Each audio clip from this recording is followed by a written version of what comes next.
출애굽기 12장 7절부터 10절 말씀.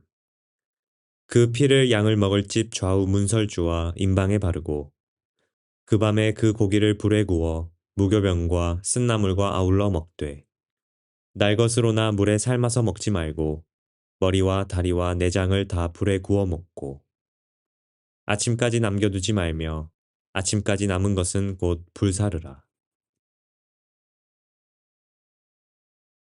좋은 날입니다. 성령님께서 오늘도 여러분의 심령 가운데 큰 은혜와 평강으로 함께해 주시기를 주님의 이름으로 축복하여 드립니다. 오늘은 6월절에 대한 네 번째 시간입니다. 6월절 세데르라는 제목으로 말씀을 전해드리려고 합니다. 세데르. 히브리 말로 세데르란 말은 순서, 질서라는 뜻입니다. 6월절 행사는 우리 성경을 읽어보면 알지만 각 가정에서 식사를 하면서 지키는 행사였습니다. 그것을 통해서 하나님이 하시고자 하는 일을 예언적으로 우리에게 들려주고 우리 다음 후세대들에게도 이것을 들려줌으로 말미암아 앞으로 이런 예언적 일들이 너희들 후대에 성취될 것이다. 메시아가 와서 어린 양처럼 죄 없는 메시아가 와서 피를 흘려 우리를 대신하는 대속의 죽음을 죽을 것이다. 그래서 그것을 믿는 우리에게 심판은 넘어가고 하나님의 구원이 주어질 것이다 하는 예언적 메시지를 전달하라고 주신 것이 바로 6월절이라는 절기라는 것입니다. 이 절기는 하나의 큰 행사를 하라는 것이 아니라 사실은 각 가정마다 이 6월절 식사를 행하면서 식사 중에 출애굽의 사건을 이야기를 들려주라는 것입니다. 그 들려주는 이야기를 하가다 히브리 말로 이야기라는 것입니다. 어떤 이야기입니까? 바로 하나님께서 어떻게 우리 이스라엘 백성을 하나님의 택한 백성을 어떻게 죄 많은 애굽의 땅에서 구원하여 주셨는지 그것을 설명하면서 식사를 하라는 것입니다. 그래서 이것을 6월절 식사입니다. 6월절 하가다라고 하기도 합니다. 6월절 세데르라고 합니다. 세데르는 순서를 따라서 식사를 하라는 뜻이고 6월절 하가다라는 것은 바로 하나님께 행하신 일들을 식사 중에 이야기로 설명하라는 의미에서 하가다라는 말을 사용하는 것입니다. 6월절은 철저하게 예언적이기 때문에 식사 자체도 예언의 성취를 설명하는 것으로 이어지는 것입니다. 그래서 6월절 식사는 굉장히 중요한 것입니다. 주님이 명령하시기를 출애굽기 12장 7절부터 10절까지 보니까 이렇게 말씀했습니다. 그 피를 양을 먹을 집 좌우 문설주와 임방에 바르고 그 밤에 그 고기를 불에 구워 무교병과 쓴나물과 아울러 먹되 날것으로나 물에 삶아서 먹지 말고 머리와 다리와 내장을 다 불에 구워 먹고 아침까지 남겨두지 말며 아침까지 남은 것은 곧 불살라버리라고 했습니다. 6월절 식사에 사용되는 재료가 뭘까요? 무엇을 음식 중에 차려야 될까요? 여러분이 출애굽기 12장을 읽어보고 하나님께서 6월절 식사를 이렇게 하라고 명하신 것을 보면 가장 중요한 세 가지의 요소가 있어야 된다는 걸 알 수가 있습니다. 이 6월절이 성립되기 위해서 6월절 식사를 하기 위해서 6월절 식사 중에 순서를 따라서 하가다 이야기를 출애굽의 이야기를 전달하기 위해서 필요한 중요한 내용이 세 가지가 있다는 거예요. 첫 번째가 어린 양입니다. 어린 양을 불에 구워라. 완전히 헌신하여 번제로 드리듯이 구워 먹는 것을 상징합니다. 어린 양입니다. 두 번째, 무교병입니다. 누룩이 들지 않는 빵을 의미하는 거죠. 우리 한국말로 하면 비스켓 비슷한 것입니다. 바삭바삭합니다. 누룩이 들어가지 않기 때문에 폭신폭신하지 않다는 거죠. 무교병입니다. 죄가 없는 예수 그리스도께서 우리를 위해 십자가에 죽으심으로 우리를 죄 없게 하셨다는 것을 상징하기 위해서 무교병을 먹어야 된다. 이 무교병을 잘라서 나누어서 먹는데 이건 바로 예수님의 몸이 잘라져서 죽으신 것을 상징하는 것이죠. 이것을 먹으라. 바로 내가 너에게 이런 말이 영이요 생명이라. 너희가 내 몸을 먹고 내 피를 마시지 아니하면 나의 하나님의 백성이 될 수 없다고 말씀하신 것과 같은 의미입니다. 성찬식과 같은 의미죠.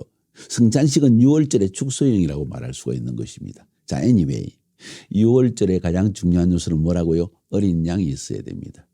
그래서 대개 어린 양을 상징하기 위해서 어린 양의 정강이 뼈를 상위에 접시에 올려놓습니다. 그리고 무교병을 반드시 넣는 맞자라고 합니다. 네 사각형으로 되어졌고 점이 뻥뻥뻥 줄이가 있습니다. 나중에 설명하겠습니다. 그 다음에 또 필요한 것이 썬나물입니다. 썬나물은 뭘 상징할까요? 애굽에서의 쓰디 쓴 고통의 삶.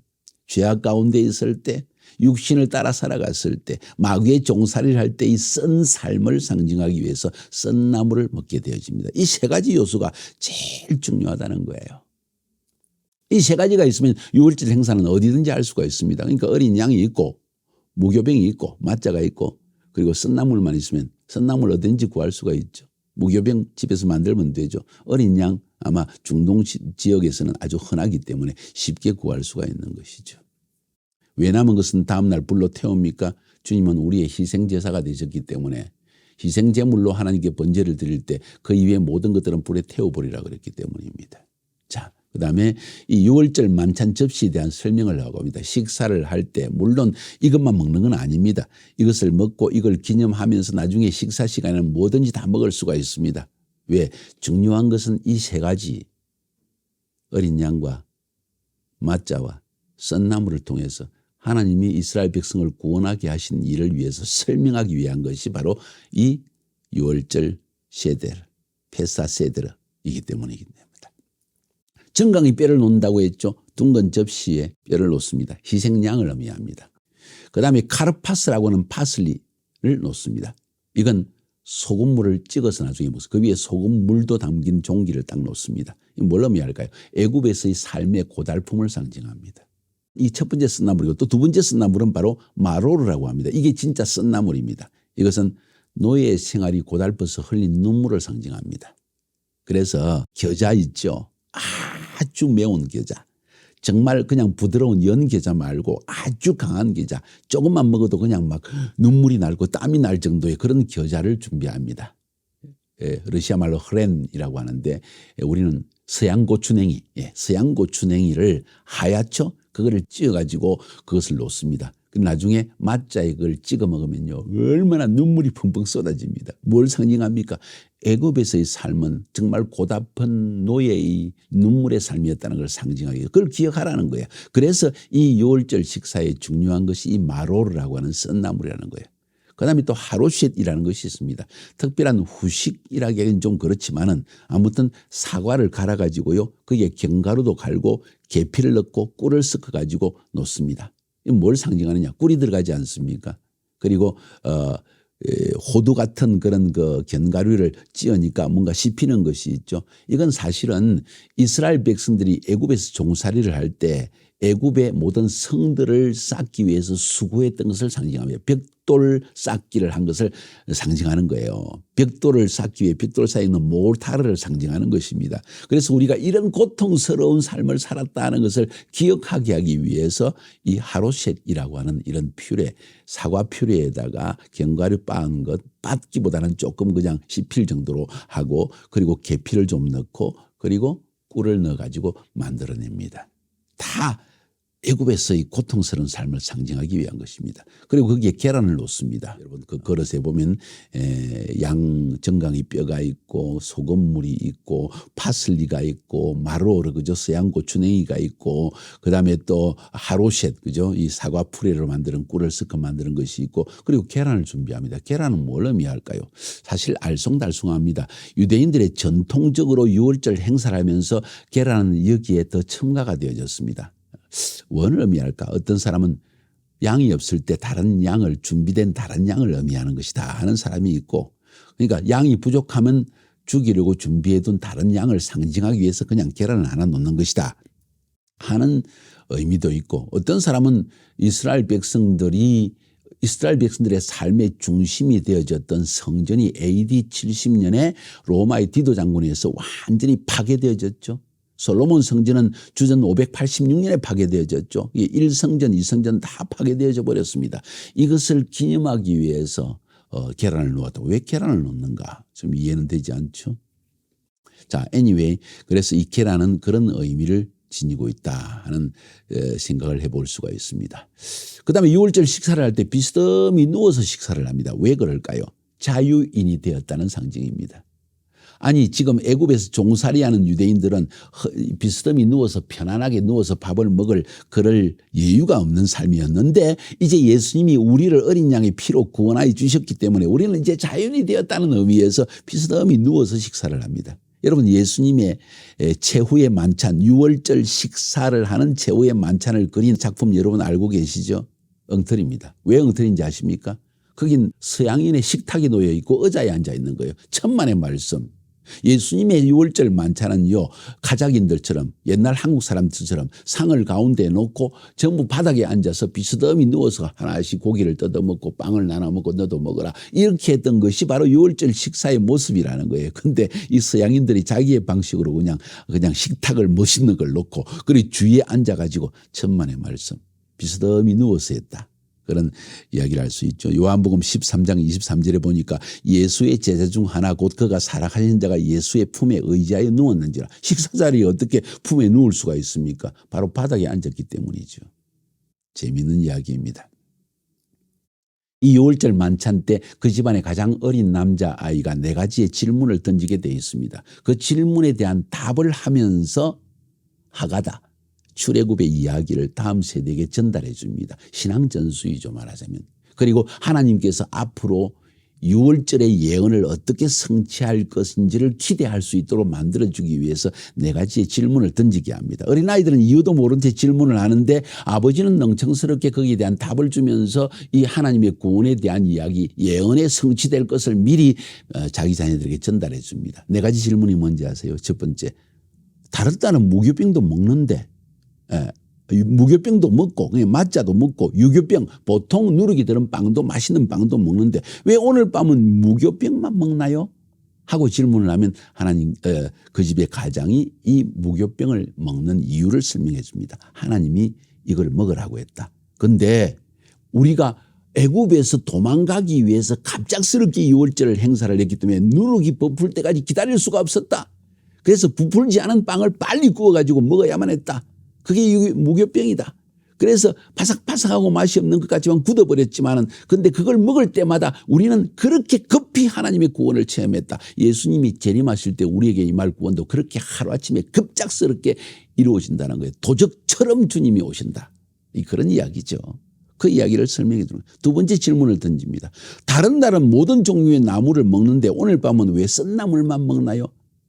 깨구리가 올챙이 시절 기억하라는 거예요. 애굽에서의 종살이가 얼마나 괴로웠는지 쓴 나물을 먹으면서 이 서양 고추냉이를 먹으면서 눈물이 쭉쭉 흘러내리면서 왜 이걸 먹어야 됩니까? 하니까 아버지가 설명합니다. 우리의 삶이 그렇게 고통스러웠다. 눈물로 가득 찬, 고통으로 가득 찬, 두려움으로 가득 찬 삶이었다는 것을 설명하는 것이 6월절이라는 거예요. 세 번째 질문을 던집니다. 다른 날은 한 번도 담가서 먹지 않는데 오늘은 왜 2번이나 담가 먹나요? 소금물에 담가 먹고 그다음에 또 혹은 소금물에 담가 먹다보다는 혹은 이 마로로 쓴 고추냉이에다가 맛자를 찍어서 눈물을 흘리서 먹고 그다음엔 또 하로셋에 그러니까 사과 풀에 꿀을 섞어서 만든 그게 또 먹으면 또 달콤하고 맛있잖아요. 왜 그렇게 먹습니까? 하나님이 구원을 맛보러 가는데 이렇게 달콤한 삶이 있다는 것을 옛날에 벽돌을 쌌을 때 그 고통보다는 더 아름다운 더 맛있는 삶이 있다는 것을 기억하기 위해서 이렇게 하나님의 구원을 기뻐하라는 의미에서 이 또 세 번째 질문에 대한 답을 주는 거예요. 네 번째 질문은 다른 날은 앉아서 먹는데 왜 이 날은 우리가 이렇게 비스듬히 누워서 먹나요? 하고 질문합니다. 오늘 본문에서도 요한이 예수님께 예수님의 품에 기대어서 물어봤다고 했잖아요. 그건 뭘 상징합니까? 예전에 우리가 애굽에 종살이 했을 때는 도대체 느긋하게 주인처럼 앉아서 먹을 수가 없지 않았느냐? 그런데 하나님께서 급박하게 6월절의 사건을 통하여 우리를 구원하여 냈을 때 우리는 이제 자연이 되어져서 우리는 느긋하게 먹을 수 있다 하는 것을 상징하는 것이다. 그래서 하나님은 우리를 구원하셨다. 이것을 자녀들에게 전달하는 게 6월절 하가다, 6월절 세대라는 거예요. 그러면서 이 6월절 식사 때 만찬 때 보통 4번의 잔을 마십니다. 예수님의 식사 6월절 만찬에 보면 두 번 정도의 이야기가 나옵니다. 어느 것이 더 옳은지 실제로 4번이 옳은지 2번 옳은지 우리는 다 알 수 없지만은 유대인들은 전통적으로 4번의 잔을 마십니다. 각 잔에는 의미가 있습니다. 그 각 잔을 마실 때마다 성경 구절을 가지고 설명하면서 마십니다. 출애굽기 6장 6절 7절의 말씀으로 4잔의 잔을 마십니다. 첫 번째 잔은 6절에 나옵니다. 그러므로 이스라엘 자손에게 말하기를 나는 여호와라. 내가 애굽 사람의 무거운 짐 밑에서 너희를 빼내었다. 첫 번째 잔입니다. 그 잔은 빼내었다. 그래서 cup of sanctification, 기도시의 잔이다. 성결의 잔이다. 구별의 잔이다. 세상에서 너희를 구별하게 되었다 하는 의미에서 하나님의 구원을 기억하게 하기 위해서 이 첫 번째 잔을 마시게 합니다. 그 다음에 6절 계속해서 그들의 노역에서 너희를 건지시며 노역에서 건졌다. 어떻게? 10가지 재앙을 통해서 cup of judgment, 심판의 잔을 마시게 합니다. 재앙의 잔을 마시게 합니다. 그러면서 설명을 합니다. 10가지 재앙의 이야기를 들려줍니다. 세 번째, 편팔과 여러 큰 심판들로서 너희를 속량하며 하면서 세 번째 잔을 마십니다. 이것을 cup of salvation, 구속의 잔이다, 구원의 잔이다, 속량의 잔이라고 합니다. 바로 어린 양이 피를 흘린 사건과 유월절 사건을 통해서 그가 흘린 피를 문지방에 바름으로 말미암아 우리는 구원을 받았다는 것을 기념하기 위해서 세 번째 잔을 마십니다. 7절에 연속해서 너희는 내 백성으로 삼고 나는 너희의 하나님이 되리니, 다시 말해서 하나님께서 이제 우리의 하나님이 되시는, 우리를 받아들이시는 그날이 온다. 이게 바로 cup of praise, 찬양의 잔이다. 혹은 cup of acceptance, 하나님이 우리를 받아주시는 날이 온다. 그것을 기념하기 위해서 이 네 번째 잔을 마십니다. 나는 애굽 사람의 무거운 짐 밑에서 너희를 빼는 너희의 하나님 여호와인 줄 너희가 알리라. 다시 말해서 이 유월절 식사를 하면서 특별히 출애굽기 6장 6절부터 7절까지를 설명하면서 바로 나는 너희를 구원하는 하나님이라는 것을 알게 하기 위해서 이 유월절 식사를 하게 하는 것이며, 이것은 바로 언젠가 메시아가 와서 이 일을 성취한다는 것을 기대하며 살아라, 이건 예언이다 하는 것을 지금 선포하고 있는 것입니다. 그런데 전통적으로 어떤 유대인들은 네 번째 잔은 마시지 않는다고 합니다. 왜 그런지 아십니까? 이건 주님이 재림하셔야만 그분을 영원히 찬양하며 그분이 우리의 백성으로 완전히 받아들인다는 그때 오기 때문에 아직 우리는 이 잔을 마실 수 없다고 그렇게 말하는 사람들도 있습니다. 실제로 성경에 보면 예수님께서 그렇게 말씀도 하셨습니다. 내가 하나님 나라에서 유월절 행사를 할 때까지 나는 이 잔을 마시지 않겠다 하는 말씀을 하시죠. 그런 의미에서 했다고 해석하는 사람들도 있다는 것입니다. 이것이 바로 유월절 식사입니다. 네 번의 잔을 통해서 유월절 식사를 그리고 설명해 내는 것입니다. 그리고 이 유월절 만찬 후에 그들은 찬양을 불렀다고 했습니다. 마가복음 14장 26절에 보니까 이에 그들이 찬미하며 감람산으로 가니라. 어떤 찬양을 불렀을까요? 전통적으로 시편 113편부터 118편은 유대인들이 절기 때마다 부른 할렐 찬양이라고 하는데, 그중에서도 118편을 할렐 찬양이라고 특별히 구별하여 부르기도 합니다. 이 찬양은 중요한 부분만 이야기를 해볼까요? 118편 21, 22, 23 주께서 내게 응답하시고 나의 구원이 되셨으니 내가 주께 감사하리이다. 건축자가 버린 돌 바로 예수 그리스도입니다. 집 모퉁이의 머릿돌이 되었나니 이는 여호와께서 행하신 것이요 우리 눈에 기이한 바로다. 그분이 메시아인 줄 아무도 몰랐다는 거죠. 어떻게 그가 마구간에서 태어날 수가 있습니까? 어떻게 그렇게 왕의 자리에서 오지 아니하고 가난한 자 가운데 거하시면서 십자가에 죽을 수가 있습니까? 메시아가 기이하다는 거죠. 14, 15, 16절에 보니까 여호와는 나의 능력이요 구원이시요 또 나의 구원이 되셨도다. 의인들의 장막에는 기쁜 소리 구원의 소리가 있으며 여호와의 오른손이 권능을 베푸시며 여호와의 오른손이 높이 들렸으며 여호와의 오른손이 권능을 베푸시는도다. 바로 하나님께서 행하실 구원을 찬양하는 것이 시편 118편이라는 거예요. 사랑하는 여러분, 그래서 유월절 식사는 단순한 식사가 아니라 하나님께서 행하신 구원의 출애굽의 구원을 기억하게 하는 것이고 하게 하기 위한 것이고, 바로 이와 같은 역사적 출애굽의 사건을 통해서 장래 메시아가 와서 우리에게 주실 구원, 구속, 피로 인한 구속을 예언적으로 미리 우리에게 알려주신 예언적인 절기라는 것입니다. 그러나 이미 우리는 이 유월절이 성취됐다는 걸 알고 있기 때문입니다. 알고 있습니다. 어떻게 해야 될까요? 기쁨으로 유월절 행사를 할 것입니다. 그분이 예언을 성취하신 것을 찬양할 것입니다. 그러나 이제 다시 오셔서 이 예언의 완전한 구속이 이루어질 때까지 우리는 유월절을 지키면서 하나님이 행하신 이 구속을 기뻐하고 감사하며 찬양하는 것이 이 유월절 식사를 하는 중요한 목적이 될 것입니다. 한번 올해 여러분이 6월절 식사를 해보지 않겠습니까? 하는 방법을 잘 모르시나요? 저에게 물어보고 싶지 않으시나요? 여호와의 절기라는 제목으로 저는 책을 펴내었습니다.